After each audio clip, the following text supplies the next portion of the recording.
Hi friends, welcome back to my YouTube channel. Friends, మనం ఈరోజు నిఖిల్ కోసం మాట్లాడదాం. ఎందుకంటే వీక్ స్టార్ట్ అయినప్పుడు మనకు ఫస్ట్ వీక్లో ఫస్ట్ 2-3 డేస్ గేమ్ జరిగినప్పుడు నిఖిల్ని చూసినప్పుడు మనకి ఏమనిపిస్తుంది అంటే, అరే నిఖిల్ టాప్ 5లో ఉండే కంటెస్టెంట్స్, మంచి బాడీ ఉంది, మంచి థింకింగ్ ఉంది, దాంతో చీఫ్గా అందరిని మెప్పిస్తుండు, బాగా ఆడుతుండు, గేమ్ని ప్రతి దగ్గర తన వాయిస్ పెడుతుండు, గేమ్ బాగా ఆడడంతో పాటు అందరినీ ఒక దగ్గర తీసుకురాగలుగుతుండు. ఎవ్రీథింగ్ ఫెంటాస్టిక్, సూపర్ క్యాండిడేట్, ఎవరున్నా లేకుండా నిఖిల్ ఈజ్ టాప్ 5 కంటెస్టెంట్ పక్కా అనేసి ఒక క్లారిటీకి వచ్చింది. బట్ అదే వీకెండ్కి వచ్చేసరికి వీకెండ్లో అభయ్ నవీన్ ఏదైతే ఉందో నాగార్జున గారితో మాట్లాడుతూ, అరే నువ్వు మాస్క్ తీయాలరా, కొంచెం ఎవరు ఏమనుకుంటారో ఇదేమనుకుంటారో ఇంకా భయపడుతున్నావు, నువ్వు మాస్క్ తీసి ఆడాల్సిన అవసరం వచ్చిందని చెప్పేసి కత్తితో పొడవడం జరిగింది. ఎవరిని? నిఖిల్ని. ఎవరు? అభయ్ నవీన్ గారు. సో ఇక్కడ అంటే ఒక 3-4 రోజుల గ్యాప్లోని మొత్తం అంటే ఓడలు బళ్ళు ఓడలయ్యనట్టుగా మొత్తం రివర్స్ అయిపోయింది అనమాట. సో ఈ రోజుకి వచ్చేసరికి అదే మంగళవారం మన ఎపిసోడ్ చూసేసరికి అంటే సోమవారం నైట్ జరిగింది అనుకోండి. సో అక్కడికి వచ్చేసరికి థింగ్స్ ఇంకా చాలా డ్రాస్టిక్గా మారిపోయాయి.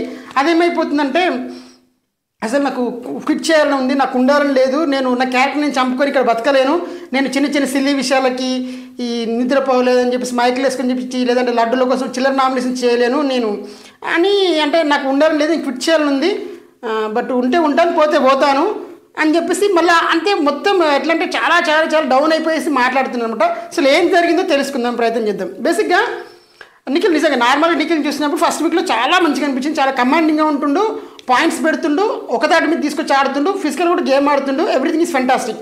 ఓకే, ఇందులో ఏ ప్రాబ్లం లేదు, ఎవ్రీథింగ్ ఇస్ గుడ్ అనుకురు.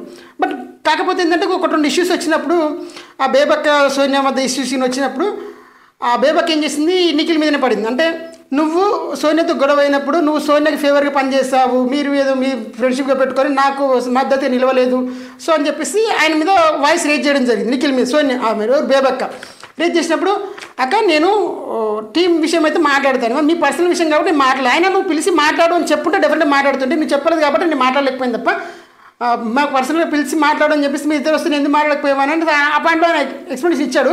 బట్ ఎప్పుడైతే గొడవ జరిగింది అక్కడ నుంచి ఆయన చాలా డౌన్ అయిపోయాడు.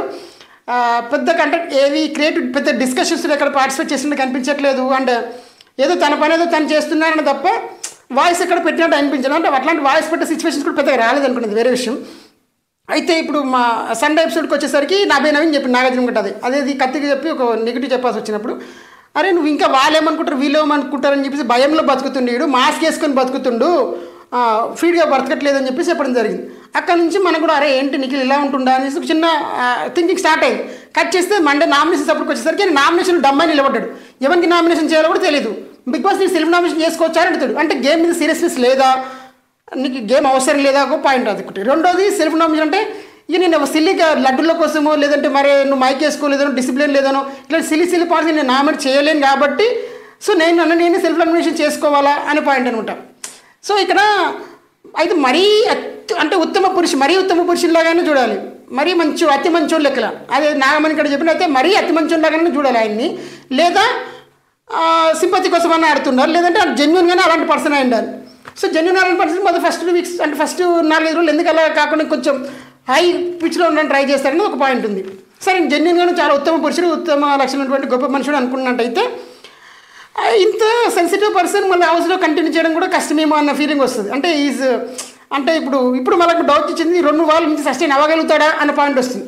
ఎందుకంటే నామినేషన్స్ అయిపోయిన తర్వాత కూడా సోనియా పృథ్వీరాజ్ తోటి వీళ్ళతో మాట్లాడుతూ, అరే వాళ్ళ దగ్గర పాయింట్స్ లేక నామినేట్ చేస్తారు, నువ్వు ఎందుకని అర్థం చేసుకోలేదు, అని అర్థం చేసుకుని ట్రై చేయి, మనకంటే ముందు 1-2 పోయేవాళ్ళు ఉన్నారు కదా, తర్వాత అప్పుడు కూడా మారకపోతే చూద్దాం ఏం చేస్తాం, మనం కూడా చెప్తాం మారమని చెప్తాం, ట్రై చేద్దాం అని అన్నారు. తర్వాత అభినవ్ కూడా అదే మాట్లాడారు. తర్వాత రాత్రిపూట కూడా 9కే వచ్చినప్పుడు కానీ నాగమణి కంట నబిల్ వీళ్ళు కూడా మాట్లాడుతూ అదే చెప్పారు, అరే నీకు ఏదైనా పాయింట్ ఉంటే చెప్పు, బట్ ఎందుకు దానికోసం ఎందుకు టెన్షన్ తీసుకుంటున్నావు అంటే అప్పుడు కూడా ఆయన పాయింట్ అది. ఇప్పుడు జనాలు నన్ను ఒకలాగా చూసుంటారు, ఇప్పుడు నేను గేమ్ కోసం అని చెప్పి ఫేక్ చేస్తే జనాలు తెలిసిపోతుంది, నేను ఫేక్గా ఉండలేను, నేను జెన్యున్గానే ఉంటాను, జెన్యున్గా ఆడతాను, బట్ నాకు క్విట్ చేయాలని ఉంది కానీ క్విట్ చేయను, ఉంటాను, నేను అలాగే ఉంటాను, ఏది 5 ఉంటే అయితే ఉంటాను, పోతే పోతానన్న స్టేజ్కి వచ్చేస్తాడు. అసలు ఉంటాను పోతే పోతాననే యాంగిల్ ఎందుకు మాట్లాడుతున్నాడన్న పాయింట్. ఎందుకంటే నీ మీద నమ్మకం కోల్పోయినప్పుడే నేను ఉంటాను రా, పోతే పోతాను, ఏదైతే అది అవుతుంది, తర్వాత చూసుకుందాంలే అన్న ఆలోచనలు వస్తాయి. లేదంటే ఎస్ నాకెందుకు భయం, నేను గట్టిగా ఆడతా, ఏది జరుగుతా చూసుకుందాం ఏమవుతుందో అది అన్న వేరు.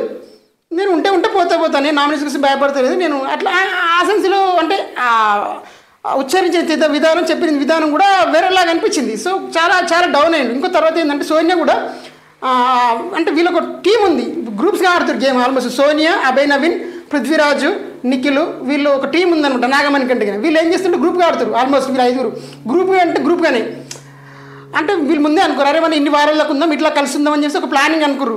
నేను అనుకుంటే మాట్లాడుతూ చెప్తుంది అది, ఎందుకంటే ఇలా అభయ్ నవీన్తో మాట్లాడి మనం ఇన్ని వారాల దాకా కలిసి ఉందాం అనుకున్నాం కదా, మనోడే కదా ఆడు నా నిఖిల్ అని చెప్పేసి అభయ్ నవీన్తో మాట్లాడుతుంది.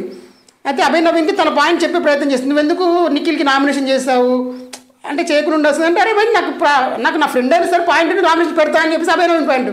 అరే మన ఫ్రెండే, మనం అనుకున్నాం కొద్ది రోజు కలిసి ట్రావెల్ చేద్దామని, అప్పటి వరకు మనకు మనం నామినేట్ చేయకుండా ఉంటే బాగుండదు కదా, వేరే వాళ్ళ పాయింట్స్ లేనప్పుడు మనం చేసుకోవాలి కదా తప్ప ఇప్పుడు ఎందుకు వేస్తామని ఆమె పాయింట్. లేదు నా మీద నాకు తప్ప అనిపించిన ఫ్రెండ్ అయినా సరే నామినేషన్ చేస్తాను అభయ్ నవీన్ పాయింట్.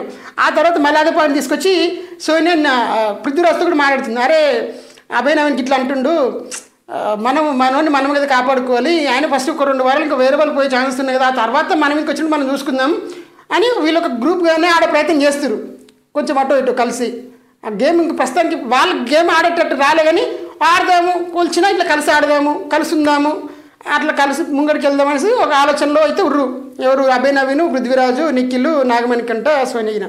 సరే ఏదైతే ఏది జరుగుతుందో తెలియదు, కానీ కాకపోతే ఆయన ఫస్ట్ చాలా డౌన్లో ఉండు. సోనియా వచ్చేసి ఎవరైతే నాగమణి కంట అనుకోండి, అభయ్ నవీన్ అనుకోండి, పృథ్వీరాజు అనుకోండి, వీళ్ళందరి దగ్గరికి వెళ్ళి అరే వాడు కొంచెం డౌన్లో ఉండు, వాడు మీరు ఏమనుకుర్రి, వాడు కొంచెం మనం బయట తీసుకొద్దాం, మంచి ధైర్యం చెప్పుర్రి, అది చెప్పుర్రి అని లైట్ చేయరు అని చెప్పేసి వాళ్ళ మద్దతు కూడా కోరుతుంది ఆయన మంచి చేయడానికి. నేను తప్పట్టట్లేదు, ఇది ఫెంటాస్టిక్ కరెక్ట్ అయి ఉండొచ్చు, ఎందుకంటే వాళ్ళకి మధ్య ఫ్రెండ్షిప్ ఉండొచ్చు, మరి ఏదైనా ఉండొచ్చు. సో దాని దృష్ట్యా అవ్వచ్చు. సో ఇదైతే నాకు అనిపించింది ఇంకా చాలా డౌన్ అయ్యిండు, మళ్ళీ కంబ్యాక్ అయ్యి గేమ్ మంచిగా ఆడితే మళ్ళీ గేమ్ మరింత ఇంట్రెస్టింగ్ ఉంటుంది నా ఫీలింగ్. సో ఇది ఫ్రెండ్స్ ఇవాళ. మరి మీకేమనిపించింది ఈ నిఖిల్ విషయంలో? నిఖిల్ ఫ్లిప్ అవుతుందా, ఏమైంది దాని గేమ్కి ఏమైందో చెప్పండి. సో మరొకటి మళ్ళీ కలిసి thank you for watching this video and have a nice day.